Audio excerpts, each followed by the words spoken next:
용용이의 경제학교실. 안녕하세요, 용용입니다. 우리가 지난주까지 지속 가능성 보고서, 지속 가능 경영 보고서를 보고 있었는데요. 월요일에 이제 경제에 좀 큰 영향을 미치는 사건이 있어서 그걸 잠시 접고 새로운 이야기를 급하게 시작하려고 합니다. 바로 아래 공포에 대한 이야기를 할 거고요. 이 아래 공포에 대한 이야기는 우리가 지난 월요일에 확인할 수 있었어요. 지난 월요일에 우리나라 주가가 크게 빠지는 모습을 보였고요. 동시에 이제 비트코인도 크게 빠지는 모습을 보였습니다. 그럼 여기서 이제 R이 뭐냐라고 하면 이제 리세션이라고 표현하고요. 경기 침체를 의미하는데요. 우리가 이제 경제에 대해서 이야기할 때 경제는 이제 흐름이다라는 이야기를 하고요. 파동이라는 이야기를 많이 해요. 그래서 고점이 있고 저점이 있게 되는데 이제 리세션은 이제 이게 떨어지는 상황이 아니냐라고 보는 거죠. 그래서 이제 그 리세션의 R을 가져와서 이제부터는 우리가 호황이 끝나고 이제 불황으로 접어 들어가는 게 아니냐. 그래서 그런 공포가 오는 것이 아니냐라고 해서 R의 공포라고 하고요. 그 아래 공포에서 첫 번째로 보여줬던 게 이제 지난 월요일에 있었던 사건이거든요. 월요일에는 주가가 크게 빠졌을 거예요. 그래서 투자를 하시는 분들이 손해를 많이 봤을 거예요. 특히 뭐 비트코인도 빠졌고요. 뭐 주가도 빠지게 됐고요. 우리나라 증시만이 아니라 해외에서도 많이 빠지게 됐었거든요. 그래서 이제 다 같이 마음이 아픈 상태가 되었을 거고요. 그러면 이 아래 공포가 왜 오느냐라는 이야기를 해보면 이제 다양한 이야기를 할 수 있어요. 우리나라에서는 이제 뭐 부동산 그리고 해외 이야기를 할 수도 있고요. 또 우리나라는 저출산에 문제가 있다 보니까 이 저출산에 대해서 이제 경제가 앞으로 둔화될 것이다라는 건 너무나 자명해 보이잖아요. 아무래도 노동 가능한 인구가 감소하게 되는 게 보이니까요. 그리고 해외로 봤을 때는 이제 일본은 금리를 인상한다고 하고 있고 미국은 금리를 인하한다고 하고 있죠. 금리를 인하한다는 시그널 자체가 뭐냐면 경기가 나빠질 수 있다라는 거예요. 경기가 나빠질 수 있으니까 이제 금리를 인하하자라는 거고요. 혹은 경기가 나쁘니까 돈을 조금 더 많이 풀자라는 의미에서 이제 금리를 인하하는 거라고 생각하시면 됩니다. 그런데 그리고 또 어떤 이야기가 있냐면 전쟁의 변수가 있어요. 지금 이스라엘과 뭐 이제 레바논 뭐 혹은 그 옆에 이란까지도 뭐 전쟁이 가능성이 있다라고 하잖아요. 그래서 그런 다양한 복합적인 요소가 있는데 어떤 것이다라고 명확하게 말하는 것은 조금 어렵습니다. 왜냐하면 이제 우리가 월요일에는 크게 증시가 하락했지만 화요일에는 이걸 조금 회복하는 모습을 보였거든요. 이 회복했다는 모습에서 완전히 회복하진 않았더라도 이 회복하는 모습에서 어느 정도 요소가 해결된 것이 아니냐라는 착각을 할 수도 있고요. 혹은 이게 이제 잠시 반등한 거다라고 또 착각을 할 수도 있어요. 그래서 지금은 어떤 것이 명확한 원인이다라고 말하기는 다소 어려운 측면이 있습니다. 물론 제가 앞에서 말했던 이 다양한 요소들이 모두 증시에 영향을 미치고 있고요. 이 가장 큰 영향이 무엇이냐라고 한다면 저는 무엇이다 라고 말하시는 분들이 조금은 이제 조심스러워야 된다라는 생각을 하고 있고요.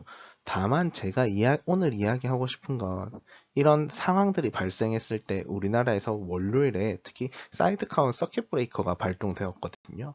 이 사이드카와 서킷 브레이커에 대해서는 이야기할 수 있겠다 라는 생각이 들어서 사이드카와 서킷 브레이커에 대한 이야기를 오늘 해보도록 하겠습니다. 우선 사이드카인데요. 사이드카는 선물 가격이 종일 종가 대비 5% 이상 변동한 시세가 1분간 지속될 경우 주식시장의 프로그램 매매 호가의 효력이 5분간 정지되는 제도인데요. 이 사이드카와 서킷 브레이커를 비교하는 게 이제 수험생들에게는 조금 필요한 경우가 있습니다. 하지만 이제 우리가 일반 대중들에게 있어서 사이드카와 서킷 브레이커의 차이를 막 디테일하게 구분하는 것은 그닥 중요하지 않다고 저는 개인적으로 생각하고 있고요. 그냥 주식을 거래하면서 정지하는 제도다라는 거고요. 이 매매를 잠시 정지한다라는 게 핵심인 것 같습니다. 그래서 이 디테일한 내용은 제가 이제 네이버에서 검색하면서 끌고 온 거고, 이게 또 국가마다 적용하는 방식은 다를 거예요. 그래서 그게 어떤 게 정확하다, 이게 수치적으로 맞다, 틀리다라는 걸 보려고 하는 게 아니라 어쨌든 거래를 잠시 정지하는 제도다라는 거고요. 서킷 브레이커도 마찬가지로 주식시장에서 주가가 급등 또는 급락하는 경우에 주식 매매를 일시적으로 정지하는 제도이다라고 하는데요. 이것도 이제 여기는 심지어 수치가 안 나와 있는데 제가 끌고 오는 과정에서 좀 안전하게 끌고 오고 싶어서 수치가 없는 걸로 끌고 왔고요. 또 이제 주식 매매를 일시적으로 정지한다라는 게 이제 큰 의미가 있다라고 이해를 하시면 좋을 것 같습니다. 그러면 사이드카와 서킷 브레이커에 대한 이야기를 하면 왜 거래를 일시적으로 정지하느냐입니다. 왜 정지를 해야 되느냐라는 문제인데요. 이게 주식시장에서는 이제 변동성이라고 하죠. 우리가 이제 주가의 변동을 변동성이라는 이야기를 해요. 이 변동하는 거에 따라서 이제 급등하느냐, 급락하느냐의 문제가 발생하는데, 이 경우에 주가가 올라가는 경우에 우리나라에서는 상한선과 하한선이 명확하게 있기 때문에 30%라는 상한선과 하한선이 있어서 어느 정도 안전 장치가 있지만 그 안에서도 크게 움직일 수 있다라는 거죠. 그리고 빠르게 움직일 수 있다라는 거예요. 이 경우에 사람들이 이제 위험을 느끼고 빠르게 대처를 하는 과정에서 이성적인 판단을 못하는 경우가 발생하거든요. 그렇기 때문에 일시적으로 주식 거래를, 매매를 정지시켜 버리는 겁니다. 정지를 시키고 어느 정도 사람들에게 안정할 수 있는 시간을 부여하는 겁니다. 그래서 사람들이 이성적인 생각을 가지고 다시 투자를 할 수 있게끔 만드는 건데요. 그러면 그렇게 이야기를 하시는 분들도 있을 거예요. 이게 급락할 때는 문제가 될 수 있지만 급등하는 것은 문제가 안 되지 않느냐라는 이야기를 하실 수도 있어요. 하지만 우리가 주식시장을 바라보는 과정에서 이 주가의 움직임 자체, 이 변동하는 것, 변동성 자체를 우리는 위험으로 인지하고 있습니다. 그래서 주가가 빠르게 올라가는 것도 우리는 위험하다라고 표현을 하고요. 왜냐하면 그게 그만큼 빠르게 떨어질 수도 있기 때문이라고 이야기를 하는데요. 그런 관점에서 봤을 때 급등하는 것은 급락하는 것, 변동성이 매우 크다라고 이야기를 할 수 있고요. 우리는 이를 위험하다라고 생각하기 때문에 이제 급등과 급락하는 경우에 안정장치를 설치해서 이를 잠시 쉬어갈 수 있게끔 만들어주는 제도이다라는 것을 인식하면 됩니다. 그리고 또 이제 뭐 종목별로도 보면 상한가를 치는 종목들이 있어요. 그 상한가 치는 종목들도 빠르게 올라가다 보면 잠시 이제 거래가 중지되는 경우가 있거든요. 이 역시도 서킷 브레이커나 사이드카와 마찬가지로 이제 한 종목이 빠르게 올라가는 경우에 이거를 잠시 일시적으로 멈추어서 사람들에게 좀 이성적인 판단을 할 수 있게끔 만들어주는 시간을 부여하는 것이다 라고 생각하면 좋을 것 같습니다. 그러면 변동성이 얼마나 커졌는지 확인하면 좋을 것 같은데요.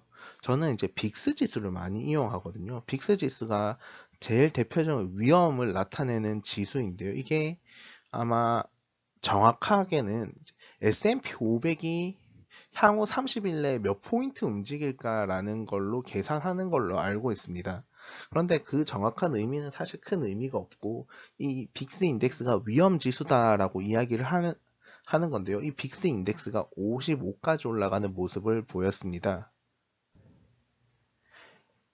빅스 인덱스가 평소에는 15에서 20 정도가 되었을 때 조금 안정적이네 라는 이야기를 하고 있고요. 30이 넘어가면 위험하네 라는 이야기를 하고 있습니다. 제가 기억하기에 가장 높은 빅스 인덱스를 본 게 코로나 시기로 기억하고 있고요. 코로나 시기에는 80원짜리까지 제가 갔다 온 걸로 알고 있거든요. 그럼 80을 경험하고 나니까 사람들이 어떤 생각을 하냐면, 50이면 좀 안정적인 거 아닌가? 그때보단 덜하네라는 생각을 하는 것 같기도 하고요. 또 30대가 평소에는 매우 위험이 높은 수치다라고 이야기를 했었는데 이제 그 높은 경험을 해버리니까 30 정도면 안정적인 거 아니야 라는 이야기를 하는 경우도 종종 있는 것 같습니다. 하지만 코로나 시기가 분명 이제 전 세계적으로 이제 재난이 발생했던 시기이고요. 그 시점에 빅스 인덱스가 뭐 순간적으로 80 정도를 찍었던 걸로 기억하고 있고, 뭐 60대 언저리에서 주로 있었던 걸로 기억을 하고 있거든요. 정확하게 수치는 찾아봐야 되는데, 어쨌든 그 시기의 수준만큼 이제 빅스 인덱스가 순간적으로 높아졌던 게 지난 월요일에 있었던 이야기고요. 이런 이제 위험성이 변동성이 커짐에 따라서 위험이 증가하게 됐고, 이를 시장에서는 보호하는 안전 장치로서 이제 사이드카와 서킷 브레이커를 활용하게 되었다라고 이야기할 수 있을 것 같습니다. 질문 있으시면 댓글로 남겨주시고요. 구독과 좋아요는 필수입니다.